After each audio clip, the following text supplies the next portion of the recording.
Hello there, welcome to ITV News Meridian. Tonight's headlines in the southeast. A massive increase in fines for fouling rivers and the sea. The government says it will get tough for polluting inshore waters. The man barely able to leave his own home after claims his wheelchair was damaged at Gatwick Airport. Mark Parrin says he waited over an hour for help to get off the plane. And if you ever thought beige was boring or brilliant white's not quite right, how about this for decoration? We're at the home of Mr. Doodle. Good evening. The government has announced a huge increase in fines for polluting beaches and inshore waters. It follows protests from environmental groups against water companies, including Southern, which has already been fined for discharges of stormwater and sewage onto beaches in Kent and Sussex. Some had to be closed. The Environment Secretary, Ranil Javadina, says he's determined to help create a strong and healthy environment. But given that water companies say they have no choice but to allow stormwater onto beaches during floods, how will the new proposals work? Well, Charlotte Wilkins is at Shoreham. What's been said, Charlotte? Well, Sangeeta, you join me on Shoreham Beach, where despite it looking pretty beautiful, within the last 72 hours there has been a sewage discharge close by to here affecting the quality of the bathing water. Now sometimes it's due to stormy weather, like you said, other times it's due to equipment failures, but releases like these happen right up and down our coastline, right across our region. Now, just yesterday, sea swimmers and residents of Bexhill held a protest calling for tougher penalties for water companies and action from the government. Well, today, the Environment Secretary, Ranil Javadina, announced a 1,000-fold increase in fines for water company bosses for the most serious breaches. Now that's from £250,000 to £250 million. Now that announcement was cautiously welcomed by campaigners. I think it's a good thing to up the fines, but at the same time you have to look at the fact that if they can afford to pay even the last fine, 90 million in a fine or 250,000 in a fine, surely they're making way too much profit. And if they're making way too much profit to afford the fines, it means they're not putting the profit into the infrastructure.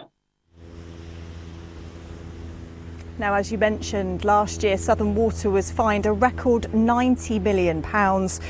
£90 million for releasing sewage into rivers and coastal waters in the southeast. Now, tonight the company says that we recognise we haven't always met expectations, but we're now delivering significant change for our customers and the environment by investing £2 billion. That's £1,000 per household between 2020 and 2025 to significantly improve performance. We're also leading the industry on self-reporting and are on track to reduce pollutions by 40% compared to 2021. Now, the government's announcement comes off the back of assurances made at the Labour Party conference last week that water bosses will face prison sentences for the worst pollution incidents under a Labour government. Now, both parties are promising to clean up the water industry, but campaigners just hope that they are promises they can keep.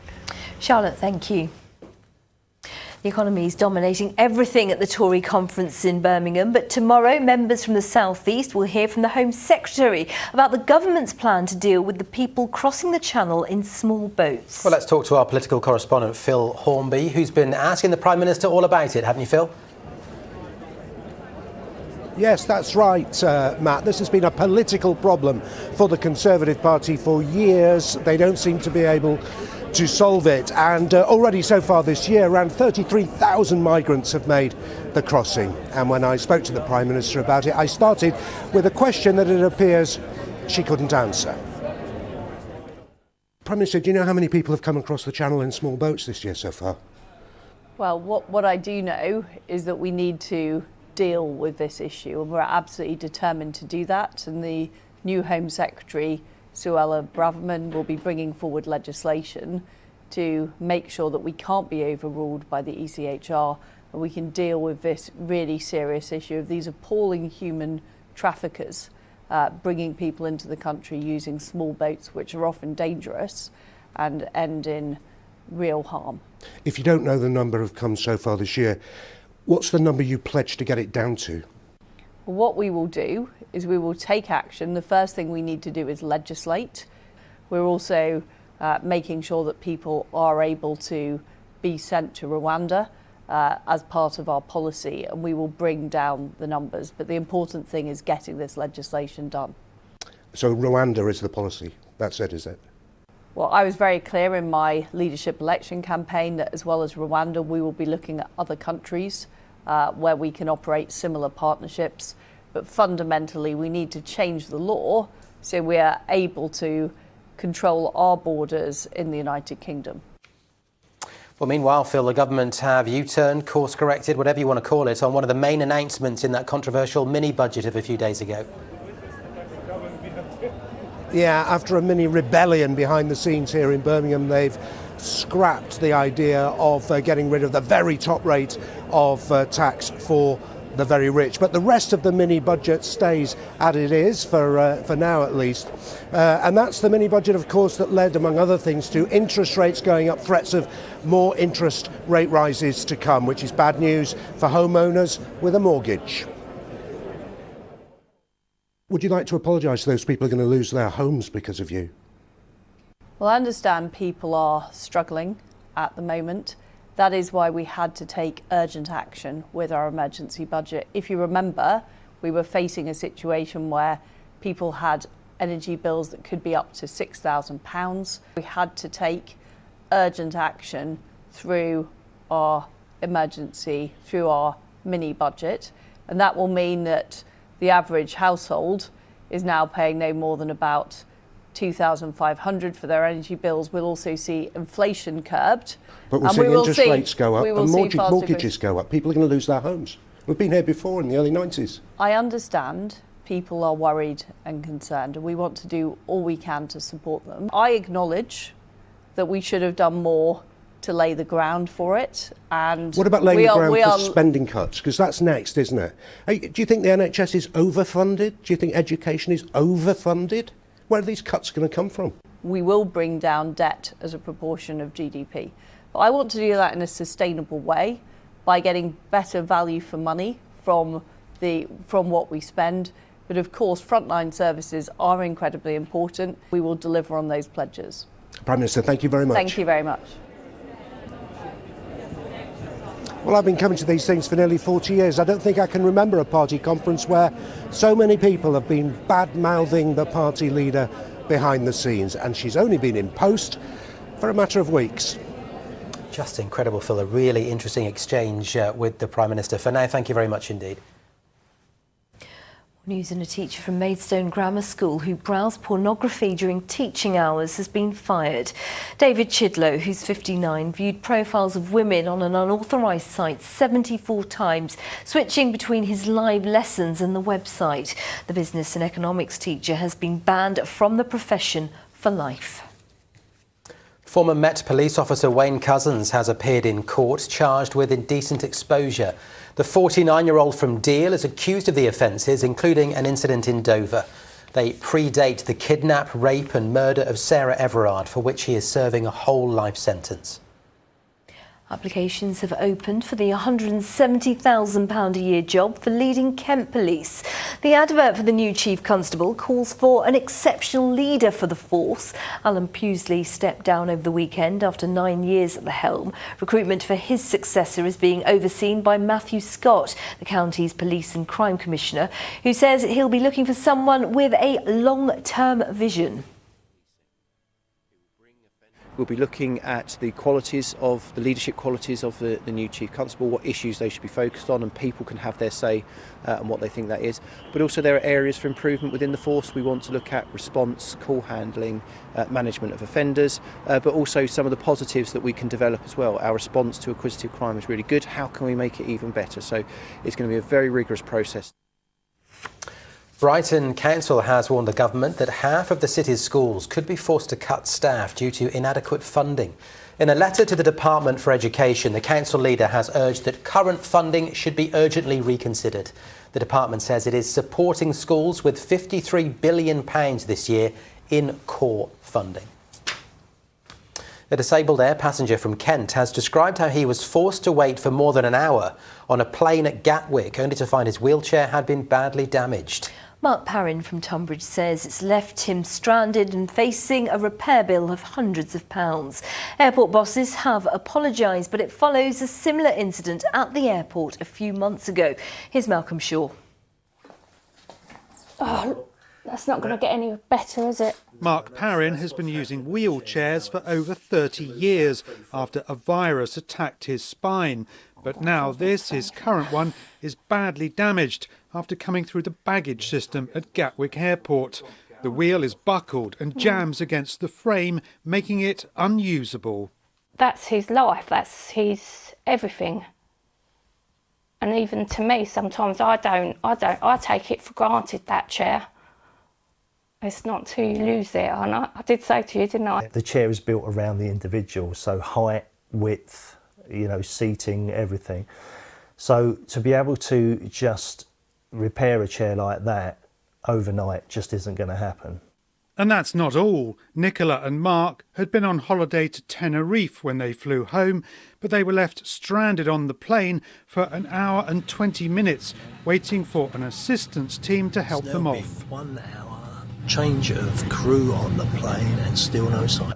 Again, after a 4-hour flight, to be stuck on a plane for another hour and 20 minutes with another 8 people in a similar position. In June this year, Victoria Brignell was forced to wait on a jet at Gatwick for an hour and a half. She says disabled passengers are still being let down. After my experience, I had a long conversation on the phone with the CEO of Gatwick, and he assured me that steps were taken to improve disabled people's service at Gatwick, and it seems that people are still getting dreadful treatment. The assistance firm at Gatwick, Wilson James, has apologised, blaming the delay in helping Mark off the plane on what it calls an unanticipated spike in the volume of requests. It says wheelchairs are handled by ground crew staff, but it's offered to review the damage to Mark's. Malcolm Shaw, ITV News. Now you're watching ITV News Meridian. Still to come on the programme, the Doodle house. Forget the emulsion and the undercoat. Sam's got a novel way of decorating his home in Kent. Can't wait to see that. And the Seagulls get off to a great start under their new manager. Sarah will be here with all your sport. More on all of our stories today, of course, on our website. There are all the details. If you want to get in touch, itv.com/Meridian is the address. 0808 1010 095 is the phone number, and you can follow us on Facebook, on Twitter and on Instagram.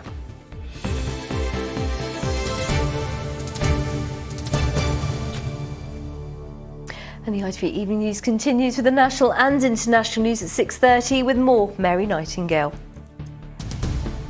Coming up on the programme, all the reaction from the Tory party conference after Kwasi Kwarteng's extraordinary U-turn. The Chancellor today insisted he had been listening to the criticism of the policy, despite the Prime Minister vowing to stick with it as late as yesterday afternoon. Also on the programme, a warning: a major bird flu outbreak could lead to a shortage of turkeys this Christmas. King Charles pays tribute to his mother on his first official visit as monarch. And the Beatles as you've never seen them before. Well, do join me for those stories and more at 6:30. Residents of a care home in Hastings have been making friends with 2 regular furry visitors. Connie and Melly are therapy dogs and are being brought in to make everyone happier, as Abigail Bracken reports. Hello everybody. Hello. Welcome visitors to this care home in Hastings. Connie and Melly, the pet therapy dogs, make everyone here smile. No, I'm not allowed. They're so good, and the way they beg for little sweeties, I think they're sweet, really lovely. Yes, I enjoyed seeing them each week. Those 2 dogs, well, they're really lovely. The way they sit there and they stare at them, I think it's lovely, it really is. They take your mind off your own disabilities, and I found certainly meeting dogs brings a lot of pleasure to me. Pleasure brought here each week by volunteers for the charity Pets as Therapy. We've made an awful lot of friends. We think of everybody that we visit as our friends. And I would dare say we're very fond of you all. And I think a lot of you are fond of us. And that adds immeasurably to our lives. And staff at Mountside Care Home say the dogs make residents more cheerful. I think a lot of our residents have had dogs and they probably miss not having their dogs, and so it's good therapy for them. Some of them are probably quite lonely, and then the dogs make a big difference to them. So with treats in hand, they'll be looking forward to Connie and Mellie's next visit. Abigail Bracken, ITV News.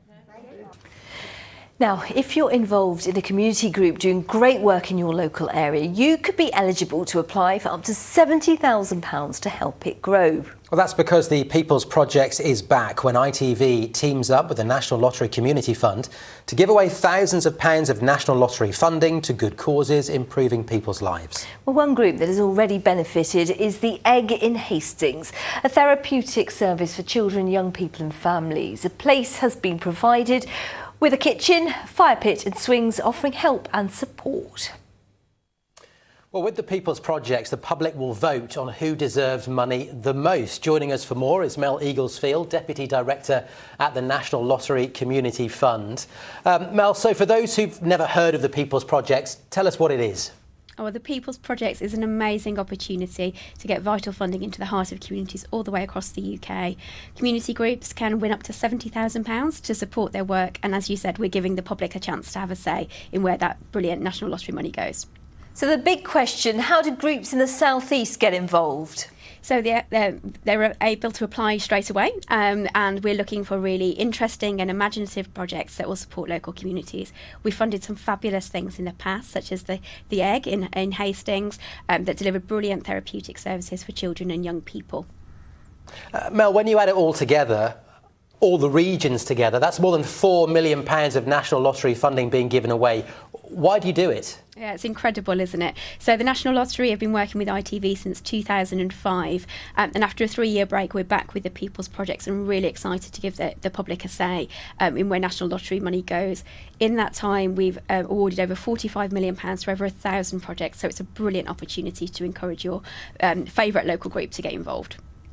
OK, Mel, we have to leave it there, but great to talk to you. Thank you very much indeed. OK, so if up to £70,000 could transform a project you are involved with, head to itv.com/the People's Projects. Applications are open until 12 noon on Friday the 7th of October 2022, or when the limit for applications to this fund has been reached, if this comes sooner. Terms and conditions and the privacy notice can be found via the website. Now, ever thought about maybe painting an accent wall in your house, some bold wallpaper, maybe? I've done it. Have you? Yeah, when I was a teenager, in my parents' bathroom. Seahorses, Matt. They were rubbish. This is taking a turn. We'll talk about this more in a moment. Before that, an artist from Kent has transformed his entire home, a 12-bedroom mansion, not with seahorses, but it's into something he calls a living piece of art. Sam Cox, also known as Mr. Doodle's house in Tenterden, has been entirely covered floors, walls and ceilings in his trademark Doodle style. Sarah Saunders went to have a look around. Welcome to the £1 million house that Sam Cox bought and then drew all over. Outside is spray paint, inside is acrylic. Let's go and have a look. Hiya, Sam.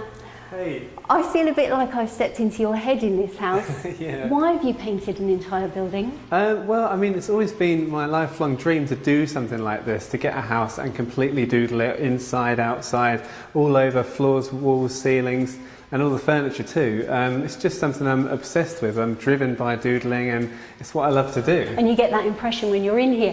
Am I right that each room is themed? That's right, yeah. Everything in the house is themed. So the TV room, the living room here is mostly themed around TV and things you watch on TV, my favourite cartoons, little images of my favourite characters and stuff. And yeah, and other rooms have got other themes too, like the dining room has themes around food and eating food and stuff, and yeah. So Sam, when you start, do you know what you're going to draw, or is it just organic? It's pretty organic. I don't like to think about it too much. I have a rough theme in my head, but I don't overthink it, because I feel like when you overthink a doodle, it takes away exactly what a doodle is supposed to be. Sam, this is quite clearly, must be your biggest project. How long has it taken? Yeah, this is definitely the biggest project I've done. It's taken 2 years, since September 2020 till now. That is incredible. And you're going to live in it. Let's be clear. How is it to live in this space? Well, I really like it. Me and my wife Elena, we find it very satisfying and calming to look at the doodles, actually. Some people think it might be a headache or might be too much to look at, but it's actually kind of nice after a while. Well, the next time that you know a child that does a drawing on the wall, maybe put a frame around it, live with it. It could be the beginning of a great artistic talent.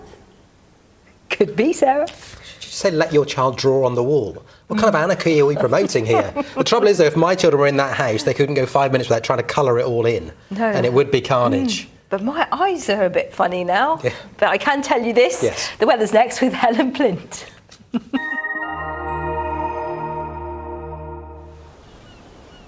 Feels like home, whatever the weather. Valent Boilers and Heat Pumps sponsors ITV Meridian Weather. Hello again, a very good evening to you. Well, it's a fairly autumnal week out there all in all, which means there are spells of wet weather coming through, quite windy at times too. But equally, all of this allows for some decent sunshine and temperatures not doing too badly at all for the time of year.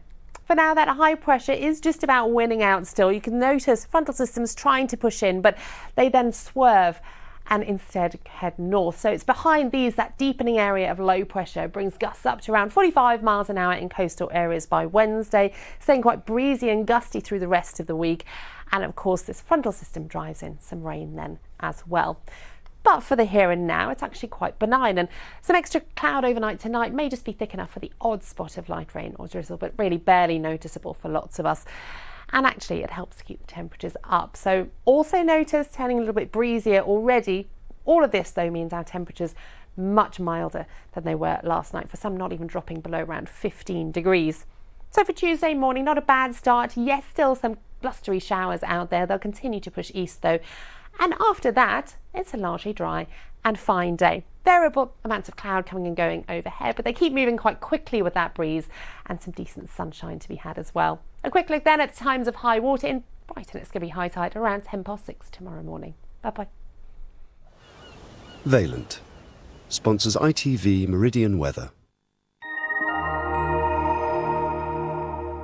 And that's how the southeast looks tonight. In just a moment, the ITV Evening News continues here with Mary Nightingale. Just quickly, the seahorse stencils, were they a success or were they not? No, they were there for about 8 years and they were patchy, magnolia and this awful maroon colour. Doesn't sound great. It was disgusting. Let's go. Bye. Bye-bye.